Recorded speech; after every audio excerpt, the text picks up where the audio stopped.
Sveikinuosi iš Kanų liūtų kūrybiškumo festivalio, kur šiemet yra pragariškai karšta. Šiuo metu esu ant Carlton viešbučio stogo, laikinoje LinkedIn būstinėje.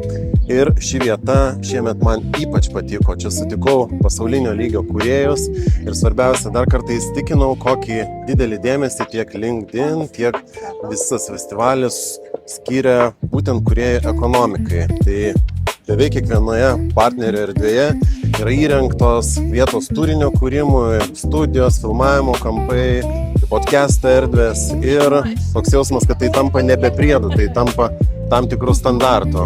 Ir dar labiau tikiu tuo, ką darau, nes jau ne vienerius metus mokau ir konsultuoju įmonės, kaip turinį kurti savo jėgomis savarankiškai.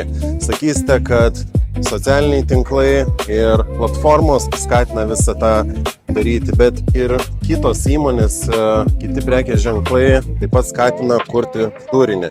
Ir mano įsitikinimu, kiekviena organizacija turėtų turėti ne tik įrankius, bet ir erdves turinio kūrimui. Taip pat skatinti darbuotojus tapti kūrėjais, o tam, kad tai veiktų ilgalaikėje perspektyvoje, darbuotojai turėtų auginti savo kompetencijas, reputaciją ir asmeninį prekės ženklą.